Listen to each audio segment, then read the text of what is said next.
la bienvenue dans le vaisseau du printemps de notre jeunesse. Nous vous invitons à voyager à travers les joies du printemps de notre jeunesse. C'est avec beaucoup d'émotion que nous vous accueillons ce soir pour vous présenter un spectacle des plus inédits. Nous tenons particulièrement, chers invités, à vous faire savourer notre programme afin de mettre en place un meilleur spectacle, un meilleur accueil pour vous. Nous vous avons accueilli avec quelque peu de retard afin que vous savouriez mieux notre attente. De notre théâtre, on honore la femme dans toute son évolution.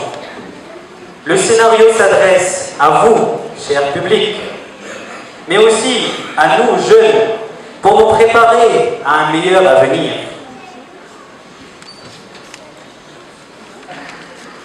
Nous tenons particulièrement à vous informer que les applaudissements sont plus que souhaités pour motiver nos jeunes acteurs.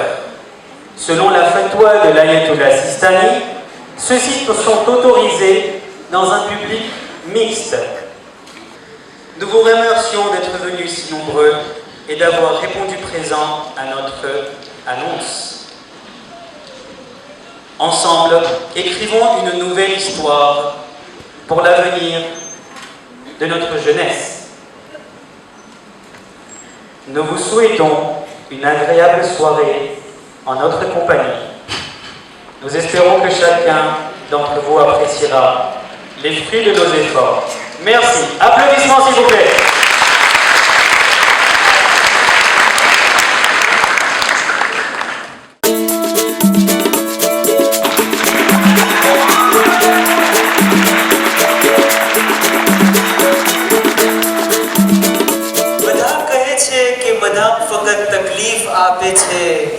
પણ ક્યારે કોઈ એમ ન કહ્યું કે તકલીફમાં સાથ પણ બધામાં જ આપે છે. ક્યારે કોઈ એમ ન કહ્યું કે તકલીફમાં સાથ પણ બધામાં જ આપે છે. ભાઈ માતાઓ, અમારા ભાઈઓ તથા નવજવાનો, અસ્સલામુ અલૈકુમ વરહમતુલ્લાહિ વબરકાતુહ. આજની આ અનોખી રાત, અનોખા સમય અને અનોખા મોકાની અંદરમાં આપણી કોમના દીકરા દીકરીઓ, આપણા જવાનો, આપણા દીકરા દીકરીઓ જે આપણા માટે એક શાનદાર અને સુંદર પ્રોગ્રામ તૈયાર કર્યો, એની અંદરમાં મુજ સેવકને એટલે કે મને તમારા મનોરંજન માટે, તમારા divertissement માટે અમુક મિનિટ દેવામાં આવી છે કે ઝહીરભાઈ તમે આવજો અને તમને સેન ઉપર ચડવાનું છે. મેં કીધું કોઈના ફોટા પાડવાના છે કે કોઈનો કેમેરા વિડિયો લેવાનો છે યા કોઈનો ઇન્ટરવ્યુ લેવાનો છે? તો કે નહીં, એ બધી વાત તો તમે એરવેસમાં જ મૂકી દો, પણ તમને એ કે લોકોને એ કે હસાવવાનું છે. હવે તમારી સામે જે છે હું હસાવવા માટે આવ્યો છું. એકાદ બે અમુક વાતો કે જે તમને મીઠી પણ લાગશે, અમુક જગ્યાએ કડવી પણ લાગશે. અને મને વધારે ડર તો એ વાતનો છે કે આ છોકરાઓએ મારી સામે મા બહેનોને રાખી છે, એટલે જો અહીંયાથી જોડાના ઘા આવ્યા તો પહેલા મને લાગશે. બહેતર હતું કે આપણા ભાઈઓ જે ઉપર બેઠા છે એ લોકોને અહીંયા ધોવામાં રાખ્યા હોત તો મને જરાક છાતી ભરેલી હોત. પણ તેમ છતાં, કારણ કે કાલે 8 માર્ચ જૂને મુજબ ફામનો દિવસ છે, એટલે ન છૂટકે આપણને ગમતું તો નથી, પણ ન છૂટકે આપણે औरतोने જે છે આગળ રાખી છે દેખાવ માટે, ખાલી ફક્ત દેખાવ માટે. માતાઓ, બહેનો, અમારા જવાનો, હકીકતમાં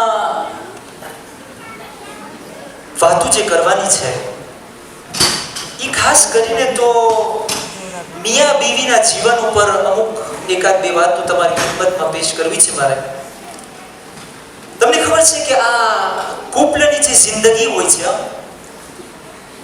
કે એની અંદરમાં તમને એવો ખૂબસૂરત સંબંધ અને રિલેશન છે એમાં તમને મોહબ્બત મળશે, એમાં તમને પ્રેમ મળશે, એમાં તમને લાગણી મળશે. પણ સાથે સાથે કહેતો જાઓ, એની અંદરમાં તમને કજિયા પણ મળશે, એની અંદરમાં તમને હસદ પણ મળશે, અને એની અંદરમાં પણ કંકાસ મળશે.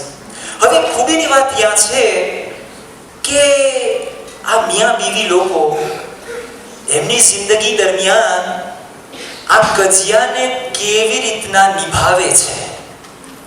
ખરો મુદ્દો એ છે, કોઈ સાથે શાદી કરી લેવું, કોઈની સાથે જીવન વિતાવવાનો નિર્ણય લઈ લેવો ફક્ત કાફી નથી. અને એ તો સહેલી વાત છે. ફલાણાને ફલાણી ગમી ગઈ, ફલાણીને ફલાણો ગમી ગયો, માગું નાખી દીધા ને પતી ગઈ વાત. પણ ખરી જિંદગીનો અસલ મકસદ તો એ નિકાહ પછી શરૂ થાય છે. હવે મારે તમને એકાદ વાત કરવી છે. હવે તમને ખબર છે કે ઓરતો સામે બેઠી છે, મને અમુક વાતો પેશ કરવી છે. જો તમને પસંદ આવે તો તાળીઓથી વધાવજો, અને જો પસંદ નહીં આવે તો પછવાડાના બાયણામાંથી હાલ્યો જઈશ. દાંપત્ય જીવન કુટુંબના જિંદગીની અંદર એક મિયા બીવી હતા. એક દિવસ જમવા બેઠા. જ્યારે જમતા હતા તો શૌહર તમને ખબર છે ને કે આમ તો કઈ બોલે નહીં, પણ ઘણી ફેરે જ્યારે મગજ જાય એટલે સિંહની જેમ ભડકવા લાગે. તો મિયા બીવી બેઠા હતા જમવા માટે, અને અહીંયા શૌહર થાયકો પાયકો ખામેથી આવ્યો હતો. જમતો તો ને જમતા જમતા ચાવલમાંથી કાંકરી મોઢામાં આવી. હવે તમને ખબર છે ને, બિરયાની હોય કે કુકડાનું શાક હોય કે જે હોય, પણ જ્યારે ઇન્સાન ખાતો હોય ને મોઢામાં કઈ હાટકી આવે કે કાંકરી આવે એટલે બધી મજા બરબાદ. તો આ ભાઈ સાહેબ એક તો થાકી પાકીને ગજિયા કરીને આવ્યો હતો, અને અહીંયા બિરયાની મજાની સરસ ઘરવાળીએ બનાવી હતી. એટલે જોઈને તો પેલા થાક ઉતરી ગયો અને તરત જ જમવા બેસી ગયો. ભાઈ સાહેબ જ્યારે ખાતો તો ખાતા ખાતા કાંકરી આવી, ગુસ્સામાં બોલ્યો, ખુદાએ અવળી બે મજાની મોટી આંખ દીધી છે, કાંકરી નથી વીણી શકતી. હવે આવા સિચ્યુએશનમાં ઘરવાળી શું કરે? તમે જોતા નથી ને હું આખો દિવસ કામ કરું છું ને ફલાણું ટીકડું. આ ઘરવાળી એમ ના કર્યું. એને શું કર્યું? એને ધીમા ને મીઠા અવાજમાં કીધું, ખુદાએ મજાના 32 દાંત આપ્યા છે, કાંકરી નથી ચાવી શકતા.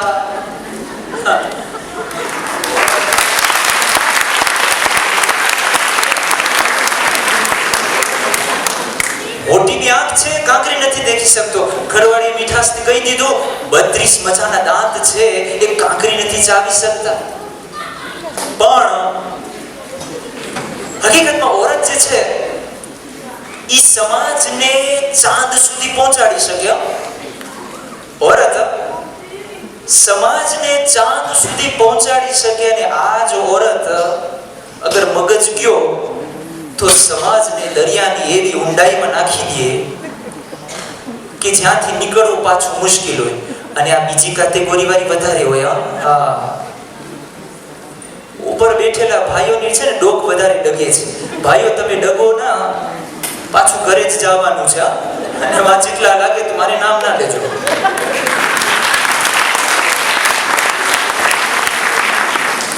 ખરેખર ઓરતોની જે અમુક આદતો હોય, અમુક કેરેક્ટર હોય, ઘણી વાર આપણે એને જોઈને આપણે વિચાર આવે કે આ શું હતું ને શું થઈ ગયું. ઘણી ફેરે તમને ખબર છે ઓરતો લોકોમાં બે એવી આદત, સારી આદત. પહેલી આદત, જ્યારે ઘરમાંથી બહાર નીકળે એટલે ખાવાનું પાછું નામ ના લે. બીજી આદત, જ્યારે ફોનમાં ચોટે એટલે ઊભી ના રહે. અમુક જમાનામાં તો ધણી બાડીના કજિયા આના જ લીધે થતા. મહિનાભરમાં જ્યારે લાંબી ફેક્ચર નીકળે એટલે ઓલો પૈસા ગુસ્સે.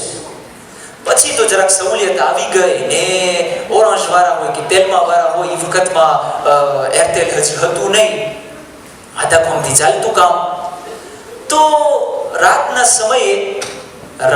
સમયે મફત ફોન હતા એટલે ઓલી ધણીને પડતો મૂકે અને ફોનને જોટે, એ જ ચાલતું. પછી તો દુનિયા એટલી તરક્કી કરી આજે વાઇબરમાં માણસોના ભૂખા નીકળી ગયા છે.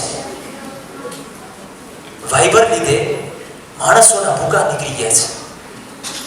બાયડી યા તો ફોનમાં હોય એટલે મૂકે નહીં, બારે જાય તો પાછી ઘરમાં દાખલ ના થાય. પણ બારે જવાનો રસ્તો ગોતવા માટે બહુ ચાલાક. શું કહું તમને, મારો દોસ્ત મને કહેતો હતો કે ભાઈ કે આ બૈરા હોય કે આપણને ઘણી ફેરે કે ધોરા દિવસે તારા દેખાડે. મેં કીધું કામ શું થયું? તો કે હમણાં 2 દિવસ પહેલા મારી ઘરવાળી કે મને કે સાંભળો, હું જરાક સામે પાડોશમાં 5 મિનિટ માટે જાઉં છું. સામે પાડોશીને ત્યાં 5 મિનિટ માટે જાઉં છું તો એમાં કઈ વાંધો નહીં. હવે આપણા પાડોશી હોય, ખબર દેખરેખ રાખવી જરૂરી છે. તો કીધું કે હું 5 મિનિટ માટે પાડોશીને ત્યાં જાઉં છું. દરવાજા પર નીકળતી હતી ને તો મારા દોસ્તને કે જરા કે ચૂલા ઉપર કુકડું બાફવા મૂક્યું છે, અડધી કલાક પછી ઠાર નાખજો ને.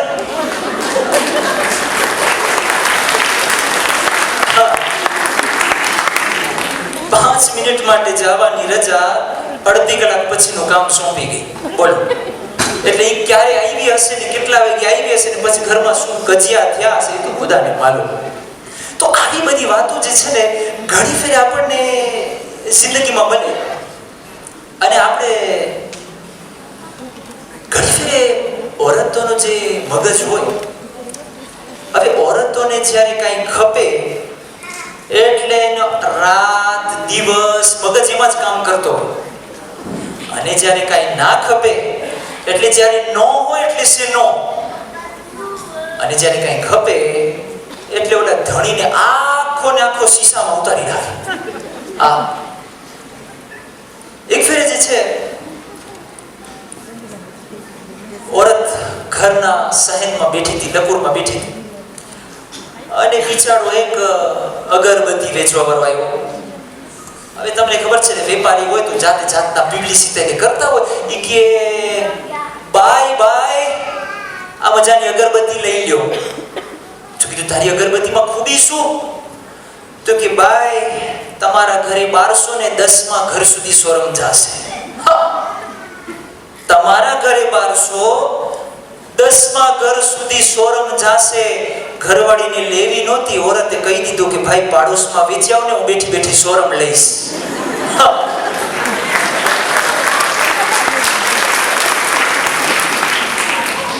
એટલે કંઈક મગજમાં ચડે એટલે મૂકે નહીં. ઓરતમાં એક સારી આદત, મારા ભાઈઓ માટે ઓરતની સૌથી સારી આદત દેખાદેખી. ઓલી પાસે ફલાણું છે, મને પણ જોઈએ. ઓલી ફલાણી મોટરમાં ફરે છે, મને પણ જોઈએ. આ દેખાદેખી બહુ. તો એક દિવસે મારો દોસ્ત મને કહે, હું કામે ગયો, ખાસ કરીને મારા ભાઈઓ સાંભળે અને મને યકીન છે કે એ લોકો સાથે ઘણી ફેર આવું થતું હશે, પણ બોલે કોણ બિચારા. એ મારો દોસ્ત કહે કે એક દિવસ કે હું કામે ગયો, સવારે પોરમાં વાંચીને ગયો તો કામમાં જે કોલેગ હોય એ આવીને તરત જ ભીરોમાં બેઠો, બાજુમાં બેસીને રોવા માંડ્યો. કારણ વગર રોવા માંડ્યો. મારા દોસ્તને છાનો રાખ્યો, મુશવાર દીધા કે ભાઈ બસ તો હવે તો છાનો રહે. શું ગજબ થઈ ગયો, દુકાન લૂંટાઈ ગઈ, માલ બગડી ગયો, શું થયું? તો કે મને તારા ઉપર પેટ ભરે છે. મારા ઉપર પેટ ભરે શા માટે? તો કે ગઈકાલે જ્યારે કામેથી ગયો ને તો કે ઘરે પહોંચ્યો, મારી બાયડી કે ચાલો. ક્યાં ચાલે ભાઈ? તો કે સામે કે પંજાબી વેચવા વાળી પાસે કે નવી સાડી આવી છે. તો મારો દોસ્ત કે એનો જે કોલેગ હતો આઈ બયાન કરે છે, રાતના ઘરે ગયો, અત્તરિયાર થાયકો પાયકો બાયડી સાથે સાડી લેવા નીકળ્યો.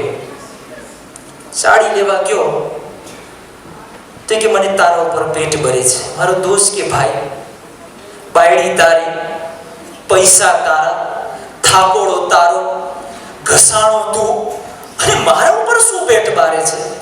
તો કે મને પેટ એટલે ભરે છે કે હમણાં સવારના 10 વાગે મારી ઘરવાળી નવી સાડી પહેરીને તારી બાયડીને દેખાડવા ગઈ છે.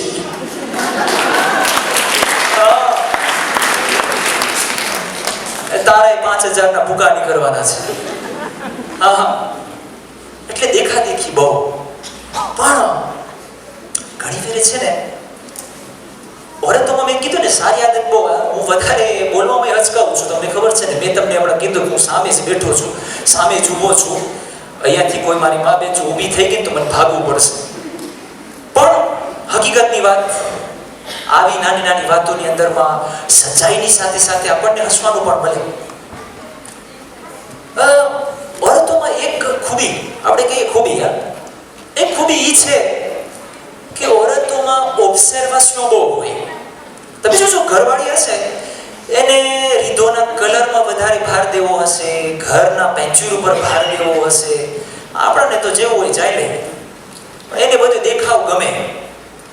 એક દિવસ ગામડાની અંદરમાં મોટું એલાન થયું કે ગામવાસીઓ અઠવાડિયા પછી ગામના દેશના પ્રમુખ અને મોટા નેતા આવવાના છે.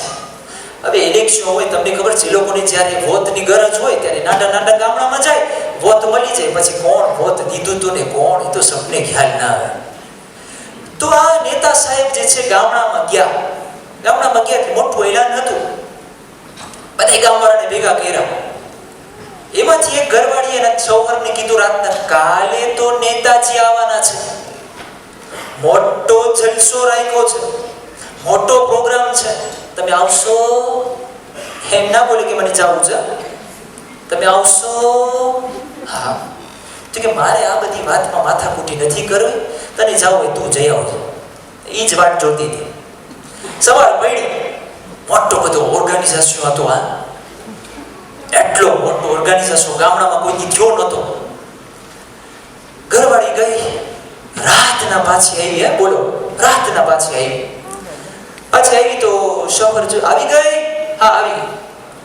તો કીધું, નેતાજી શું બોલ્યા? પ્રવચનમાં ભાષણ તો કર્યું હશે ને, શું બોલ્યા, શું સંદેશો દઈ ગયા? તો કે તમને ખબર છે માણસ આવ્યો તો? નાના છોકરા હતા, જવાનો હતા, સ્કૂલમાંથી વિદ્યાર્થીઓ આવી ગયા. હા, એ તો બધું ઠીક, પણ નેતાજી શું બોલ્યા? તમને ખબર છે નેતાની ખુરશી સોનાની ખુરશી ઉપર બેઠા હતા, અને ડેકોરેશન જાતિ જાતની બધી વગડતી હતી, મ્યુઝિક વગડતા હતા, શેરા પહેરાતા, ફૂલના ઘા ઉપરથી પડતા હતા. કીધું એ બધી વાત પછી ગરજે, ઈ તો બોલ નેતાજી શું બોલ્યા? એ કે તમને શું વાત કરું? એક પીલીએ થાંભલા હતા ને, એક થાંભલામાં તેલે રાખેલા હતા. એ આપણને નેતાજીને કે ડોકી લાંબી લાંબી કરીને જોવું ના પડે ને, બરાબર નેતાજી આપણા સામે તેલેમાં હોય. તો કે તેલે બેલેની વાત મુખ બોલ, નેતાજી શું બોલ્યા? હા. ઘરવાળી કે તમને ખબર છે 12 વાગે બધાને મફત જમવાનું દીધું, બિરયાની હતી, સાથે મોટી મોટી 4 ટાંકીઓ છાસની. મેં તો 4 ગ્લાસ પીધા. અરે તે જેટલા ગ્લાસ પીધા હોય મારી માં મને ઈ કે નેતાજી શું બોલી ગયા? ઘરવાળી કે આ બધું જોવામાં નવરી થાવ તો સાંભળો ને, નેતા શું બોલ્યા?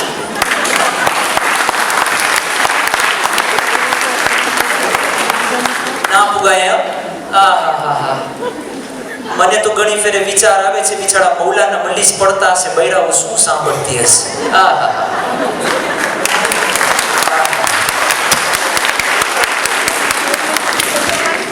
હકીકતમાં વાત આ દાંપત્ય જીવનની વાત છે ને, બીજી એકાદ બે વાત કરી, નકર તમે મારાથી વધારે કંટાળી જશો. એક ફેર જે છે શોહરને પોતાની ઘરવાળી જમવા બેઠા હતા. તો જમતા ઘરવાળી રોવા માંડી. બોલો, જમતા જમતા રોવા માંડી ને કહે, તમે તો હવે મને કે પ્રેમ નથી કરતા. હે? ઓલો ધણી બિચારો હેપતાઈ ગયો. અને જમવા ટાઈમે ક્યાં પ્રેમ ઇશ્ક મોહબ્બતની વાત સૂજે છે, અહીંયા પેટ બોલે છે. તો કે કાં શું થયું? તો કે પહેલા છે જ્યારે નવી નવી પૈણીને આવી હતી તો તમારી સાનીમાંથી ખાવાનું લઈને મને ખવડાવતા હતા. હવે તો કઈ નામો નિશાન નથી, બધું એકલા એકલા ખાઈ જાઉં છું. હા, તો ધણી આસ્તેકથી માથું નમાવીને બોલ્યો, કે એમાં પ્રેમ ઓછો થઈ ગયાની વાત નથી. ખરી વાત એ છે કે તને હવે જમવાનું રાંધતા આવડી ગયું છે. પેલા નહોતું આવડતું એટલે મારાથી ઘરે નહોતું ઉતરતો ત્યારે મોઢામાં નાખતો હતો.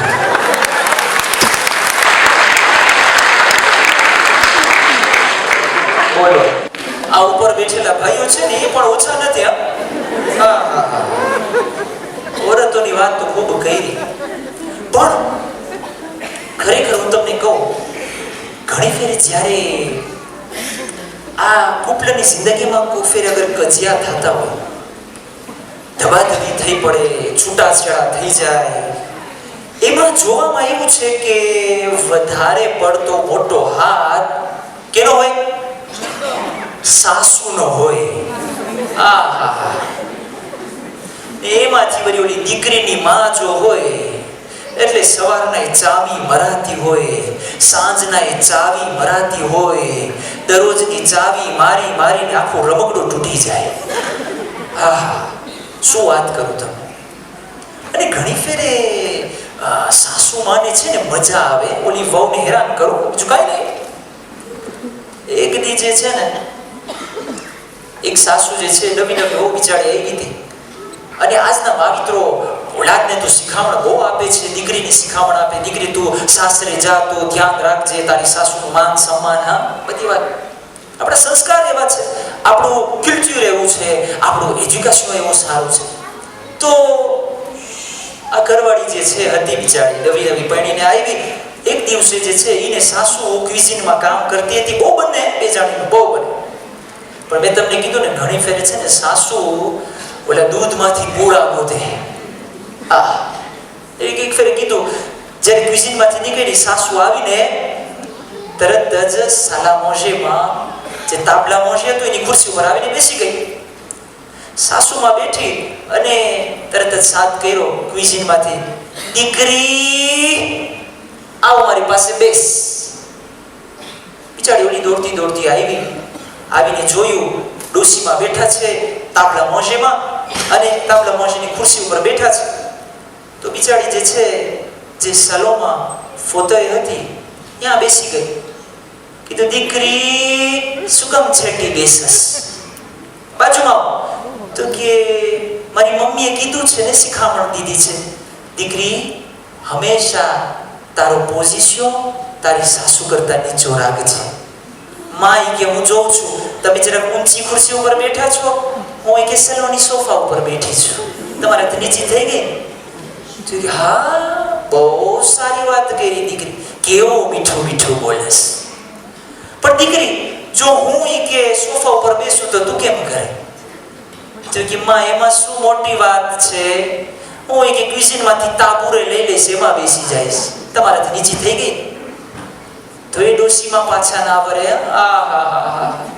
દીકરી હું તાબુરેમાં બેસું તો કે માં એમાં ક્યાં મોટી વાત છે, હું જમીન ઉપર બેસી જઈશ, તમારાથી નીચે તમારે બેસવું ને, હું નીચે બેસી જઈશ જમીન ઉપર. તો એ ડોશીમાં પાછા ના વરે. ડોશીમાં કહે, દીકરી હું જમીન ઉપર બેસું તો કે માં કે હું એમ કરીશ, સલોમાં ખાડો કરી 1 મીટર નીચો ખાડો, એમાં બેસી જઈશ, તમારાથી નીચે તમારે રહેવું ને. પણ તોય ડોશીમાં પાછા ના આવ્યા. ડોશીમાં કે દીકરી જો હું કે ખાડામાં બેસું તો વહુનો મગજ ગયો. દીકરીએ કીધું, માઈ કે ત્યારે હું એમ કરીશ, ઉપરથી માથે ફાંસી નાખી દઈશ.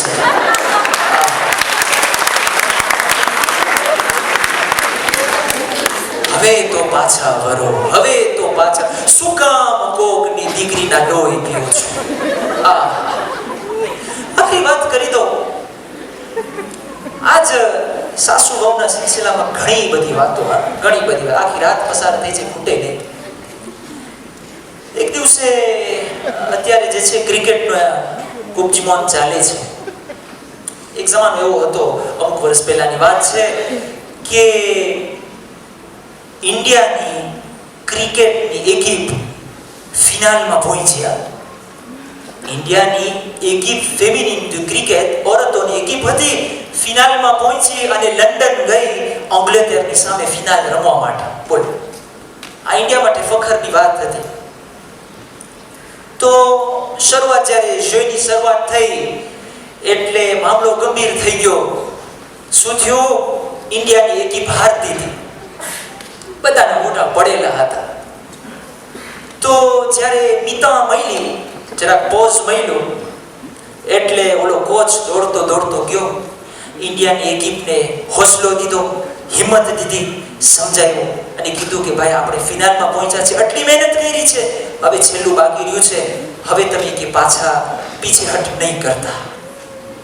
એટલે આખી દુનિયાએ જોયું, ટેલિવિઝનની અંદરમાં, રડિયામાં, મીડિયાવાળા હતા. શું બન્યું? જ્યારે પોઝ બાદ મેચ પાછું શરૂ થયો તો ઇન્ડિયાની એકિપે એવી રીતના દડાને માર્યા છે કે છેલ્લે બાકી ઇન્ડિયાની એકિપ ચેમ્પિયન ધી મંથ થઈ ગઈ. જ્યારે આવો સિચ્યુએશન બદલાઈ ગયો તો મીડિયાવાળા, તમને ખબર છે, દોડતા ગયા કોચ સાહેબ પાસે. કોચને કીધું, ભાવ તો તમારો હવે આસમાન ઉપર પહોંચી ગયો, દુનિયાભરથી તમને તેડા આવશે એકિપના આંતરણે કરવા માટે. કીધું કાં શું થયું? તો કીધું કે જ્યારે પોઝના પહેલા ભાગમાં આ ઇન્ડિયાની ટીમ હારતી હતી, પોઝના બીજા ભાગમાં જીતીને કૂપ લઈ ગઈ. એ તો બતાવો, તમે આ છોકરીઓને, આ ઓરતોને શું તમે એવી હિંમત દીધી? તો કીધું હિંમત કાંઈ નહોતી, પણ મારે શું કહેવું? મેં આ બધી ઓરતોને ભેગી કરીને ફક્ત એટલું કીધું, જ્યારે ઇંગ્લેન્ડની એકિપ દડો ઘા કરે તો મગજમાં એટલું રાખજો, આ દડો નથી, તમારી સાસુનું માથું છે. ઈ સમજીને દડાને એવા માર્યા છે.